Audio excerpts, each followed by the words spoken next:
आज एक बड़ा खौफनाक किस्म का हमला हुआ है और रियलिटी ये है, असल हकीकत यह है कि इस वक्त पूरी दुनिया मुस्लिम उम्मा और बड़े बड़े चोले और नाते तराने पता नहीं क्या क्या पढ़ते रहते हैं। ये मजाक बने हुए, ठट्ठा बने हुए हैं, ये बेचारगी की एक मिसाल बने हुए हैं। इन्हें घर में घुसकर मारा जा रहा है, फेंटा तड़का लगाया जा रहा है, लेकिन इनमें से बोलने की शक्कत नहीं है। यानी छोड़े हमला करने, छोड़े कोई मिलिट्री अटैक ये करेंगे, कुछ भी नहीं कर, कम से कम बोले खड़े हो जाएं, खड़े हो जाए और ऐसी स्टेटमेंट दे जिनसे पता चले कि जनाब आप खड़े, वो भी इनसे नहीं दी जाती। जो गजा के अंदर इसराइल ने किया, उसके बाद भी उसका हौसला इसलिए बढ़ा कि उसने देखा कि अगर ये जो इस्लामी ममालिक हैं, ये कौन से इकट्ठे हैं, ये कौन से यकजा हैं जो कि अब मिल के हमारे खिलाफ कार्रवाई कर सकते हैं, इससे उसका हौसला मजीद बढ़ा। देखिए, इस्लामी ममालिक तो मैं माफी चाहता हूँ, लेकिन बेगैरती की आला मिसाल है। मैं माफी चाहता हूँ, लेकिन ये हकीकत है, ये वो बात है जो सबको मेरे ख्याल में पता है। आज मुस्लिम उम्मा बिल्कुल लेट गई है और लेटी हुई महसूस हो रही है। ये शेख बिल्कुल बिकाऊ है, शर्म का मुकाम है, ये सिर्फ पैसे, दौलत और औरतों के पीछे पड़े हुए हैं, उसके अलावा इनका कोई स्टेक नहीं है।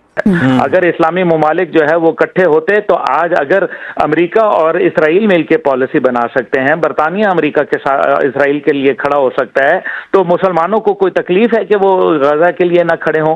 क्या अभी हकीकत नहीं है कि हम जिस तरीके से मामलात को देख रहे हैं, ये मैं आपको बड़ा मेरे से लिख लें, ये पाकिस्तान के ऊपर अटैक आएगा, ये बिल्कुल, या भारत क्योंकि अपना ऑपरेशन सिंदूर जो है उसने खत्म नहीं किया। दोस्तों, पाकिस्तानियों को ईरान से कोई मोहब्बत नहीं है।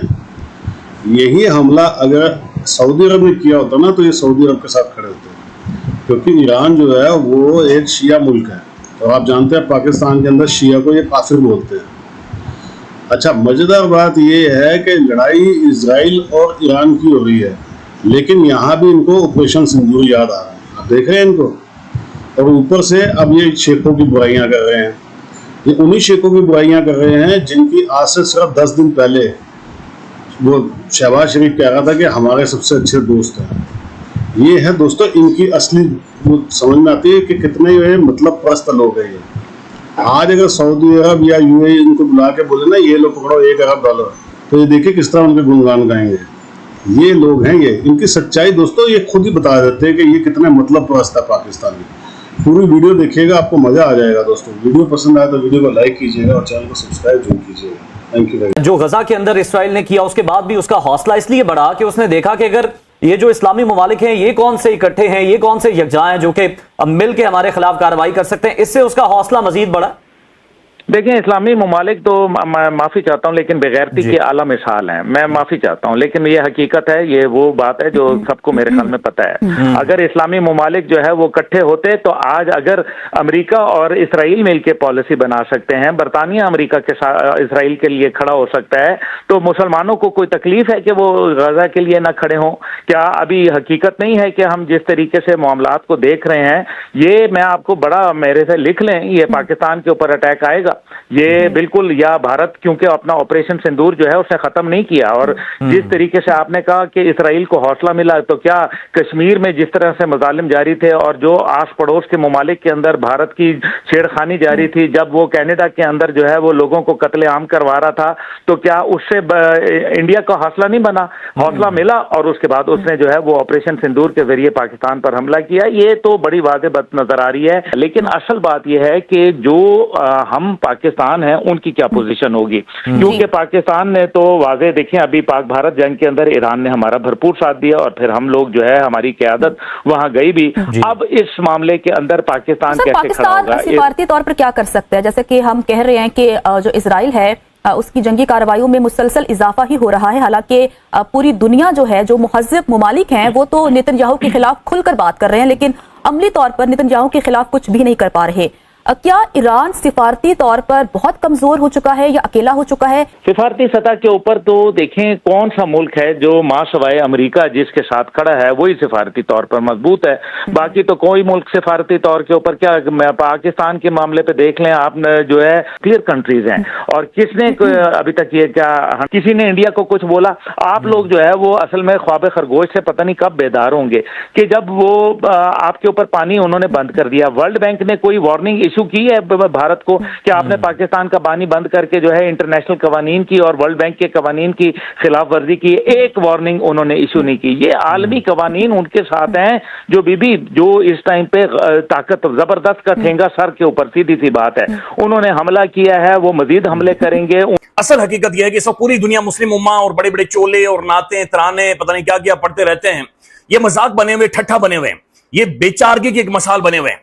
इन्हें घर में घुसकर मारा जा रहा है, फेंटा तड़का लगाया जा रहा है, लेकिन इनमें से बोलने की सकत नहीं है। यानी छोड़े हमला करने, छोड़े कोई मिलिट्री अटैक ये करेंगे, कुछ भी नहीं कर, कम से कम बोले खड़े हो जाएं और ऐसी स्टेटमेंट है जिनसे पता चले कि जनाब आप खड़े, वो भी इनसे नहीं दी जा रही। बड़ी मुश्किल से अपने हलक से ये आवाजें निकाल रहे हैं। आज मुस्लिम उम्मा बिल्कुल लेट गई है और लेटी हुई महसूस हो रही है। ये शेख बिल्कुल बिकाऊ है, शर्म का मुकाम है। ये सिर्फ पैसे, दौलत और औरतों के पीछे पड़े हुए हैं, उसके अलावा इनका कोई स्टेक नहीं है। इजराइल ने प्रैक्टिकली आज ईरान को भून कर रख दिया है। ये रियलिटी है। इतना खौफनाक अटैक हालिया तारीख में नहीं हुआ और इसने ईरान की कमर तोड़कर रख दी है। इस शैतानी रियासत ने ईरान की कमर तोड़कर रख दी है। देखिए, मामला जहां तक पहुंच चुके हैं, उसके बाद ईरान के लिए अब ये सर्वाइवल का एक मामला है। ये डू और डाई है। अगर ईरान इसी तरह का अटैक नहीं करता या ईरान फिर थोड़ा सा बैकफुट पर चला जाता है तो समझेंगे ईरान खत्म, मुकम्मल तौर पर खत्म है, इससे आगे वो सर्वाइव नहीं कर सकेगा। और जिस तरीके का अटैक हुआ है उसके अंदर ईरान की जो इंटेलिजेंस है उसका एक बड़ा खौफनाक किस्म का फेलियर नजर आ रहा है। एक बड़ी ही एक इर्रेस्पॉन्सिबल बिहेवियर या इर्रेस्पॉन्सिबल परफॉर्मेंस ईरान की अपनी इंटेलिजेंस एजेंसीज, अपने खुफिया इदारों का नजर आ रहा है कि करते क्या रहा है। यानी इतनी बेवकूफी कि आपने अहम तरीन शख्सियात को मरवा दिया है एक ऐसे टाइम में जब पूरी दुनिया को पता था कि हमला होने वाला है। हमले के चंद मिनट के अंदर अंदर बैनुल अक़वामी खबर यह बन गई है कि नेतन्याहू अंडरग्राउंड हो गया है, नामालूम जगह पर चला गया है। यानी वो जो इजरायली जो प्राइम मिनिस्टर है वो जमीन के नीचे चला गया, पता नहीं आसमान निकल गया, गायब हो गया, वो बंदा गायब हो गया। उनकी अहम तरीन शख्सियात बैकफुट पर चली गई हैं, बिल्कुल मंजर से गायब हो गई हैं। ईरान के अंदर ऐसा क्यों नहीं हुआ? कैसे मुमकिन था या कैसे मोसाद को इतनी एक्यूरेट इंटेलिजेंस मौजूद थी कि इस बिल्डिंग के फलाने अपार्टमेंट के फलाने कमरे के अंदर पासदार इनकलाब का कमांडर इन चीफ यानी उनका आर्मी चीफ मौजूद है, फलानी बिल्डिंग की फलानी जगह के ऊपर इनके न्यूक्लियर साइंटिस्ट मौजूद हैं और उन्हीं जगहों को टारगेट किया गया है। एग्जैक्टली यानी आप यूं कह सकते हैं कि जिस कमरे के अंदर वो शख्सियत मौजूद थी उन जगहों को उन कमरों के अंदर बाकायदा से उन्होंने टारगेट किया है। यह खौफनाक किस्म की इंटेलिजेंस है, यह खौफनाक किस्म की एक्यूरेसी है और ये खौफनाक किस्म के हथियार हैं जो कि अब इस्तेमाल हो रहे हैं। यानी कि इस कमरे में यहां पर बैठकर मुझे ये इजराइल टारगेट कर सकता है या अमेरिका टारगेट कर सकता है। और फिर एक और चीज जो समझ से बाहर है, 3-4 दिनों से ये माहौल बना हुआ है। इजराइल बाकायदा से अमेरिका से परमिशन ले रहा है कि मैंने टारगेट करना है, मैंने ईरान पर हमला करना है, पूरी दुनिया को बता रहा है। और फिर जो इससे पहले जहां पर एक रेजोल्यूशन पेश होती है वहां पर भी बाकायदा डिस्कशन हो रही थी कि ईरान के ऊपर अटैक होगा। उसके बावजूद उनकी शख्सियात अहम तरीन मुकामात, अहम तरीन बिल्डिंग में कर क्या रही थी? यानी उन्हें बंकर्स में चले जाना चाहिए था, जमीन के नीचे चले जाना चाहिए था, आगे पीछे मुंह हो जाना चाहिए था, ना मालूम जगहों पर चले जाना चाहिए था। इससे पहले इन्होंने मोहसिन फखरीजादे इसी तरह से मारा, कासिम सुलेमानी को मारा, ईरान के सदर को मारा और अब बाकायदा से उनके 6 साइंसदान एक ही बिल्डिंग के अंदर, एक ही इमारत के अंदर मारे गए। अब मैं देख रहा था अल जजीरा, उनका रिपोर्टर ये कह रहा है कि मेरे पीछे ये जो इमारत है ना, इस इमारत के अंदर न्यूक्लियर साइंसदान मौजूद है और ये वो न्यूक्लियर साइंटिस्ट हैं जो कि 100 सालों में जाकर पैदा होते हैं। ये वाकईतन ईरान को जोरी ताकत बना सकते थे।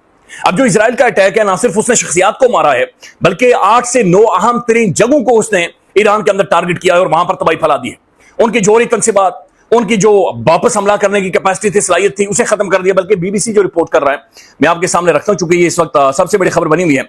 ईरान के जोरी अफसरदगी के मरकजी मुकाम को निशाना बनाया गया है इंटरनेशनल एटॉमिक एजेंसी की तस्दीक, और बाकायदा से उन्होंने वीडियो एविडेंस भी जारी किए कि जिस तरह का अटैक इन्होंने किया है। ईरान के मुसल्लह अफवाज के चीफ एंड स्टाफ मोहम्मद बाकरी भी इजरायली हमले में हलाक हो गए हैं। ईरान ने इससे कबल पासदार इनकलाब के कमांडर इन चीफ हुसैन सलामी और 2 जोरी साइंसदानों के मारे जाने की तस्दीक की और ये 6 जोरी साइंसदान हैं ईरान के जो कि शहीद हुए हैं, उन्हें मार दिया गया है। It's a very sad happening जो कि यहां पर हुआ है। इराक के साथ जंग के बाद ये ईरान ने अपनी सरजमीन पर इस पैमाने की फौजी कार्रवाई नहीं देखी है और इस बारे में पेशगोई करना पहले भी कहीं ज्यादा मुश्किल हो गया है कि इस खित्ते में आगे क्या होने वाला है। जाहिर है, देखें, अब सवाल ये पैदा होता है कि अभी तक तो 100, 150 और 200 ड्रोन्स भेजे हैं ईरान ने इजराइल की तरफ और सारे उन्हें इंटरसेप्ट कर दिया जाएगा। एक बड़ा तगड़ा डिफेंस सिस्टम है इजराइल का। लेकिन जो ईरान के पास बैलिस्टिक मिसाइल्स है, क्या मिसाइल स्ट्राइक करेगा? और मिसाइल स्ट्राइक ये सिर्फ इजराइल पर होगी या फिर ये मिडिल ईस्ट के अंदर मौजूद अमेरिकन बेसिस पर और अरबियन सी के अंदर मौजूद अमेरिकन बहरी बेड़े पर भी होगी? चूंकि ये बड़ा इंपॉर्टेंट है। वाशिंगटन ये कह रहा है, अमेरिका ये कह रहा है कि नहीं, हम शामिल नहीं है, हमने मना कर दिया था और हमें नहीं पता कि हमला हुआ है। जबकि नेतन्याहू ने जो 8-9 मिनट की एक स्पीच की, तकरीर की, वीडियो जारी की है, उसके अंदर उसने शुक्रिया अदा किया डोनाल्ड ट्रंप का, बाकायदा से शुक्रिया अदा कर रहा है। और ये रियलिटी है कि इजराइल कोई नहीं है, ये एक अमेरिकन मिलिट्री कैंप है जो कि मिडिल ईस्ट के अंदर मौजूद है। और ये जो ऑयल रिजर्वायर्स हैं, ये उनकी हिफाजत के लिए या उनकी जो मामला हैं, उन सारे मामला को कंट्रोल करने के लिए, मैनेज करने के लिए इन्हें यहां पर लाकर इंटेंशनली बिठाया गया था। इन्हें यहां पर मजबूत किया जा रहा है। और ये कोई मुल्क शुल्क नहीं है, ये एक ऑफशूट है अमेरिका की, या आप कह सकते हैं कि उनका एक मिलिट्री बेस है, मिलिट्री कैंप है जो यहां पर बैठकर ऑपरेट कर रहा है। बगैर अमेरिका की हिमायत के, आशीर्वाद के कर नहीं सकते, ना तो इनकी जुर्रत है ना सलाहियत है। और ये जो इंटेलिजेंस और सर्विलेंस है, ये सारी अमेरिका ही प्रोवाइड कर रहा है और वही करवा रहा है। तो लेट्स सी के क्या बनता है। लेकिन साथ साथ ये भी देखना होगा कि कौन सी एयर स्पेस इस्तेमाल हुई हैं।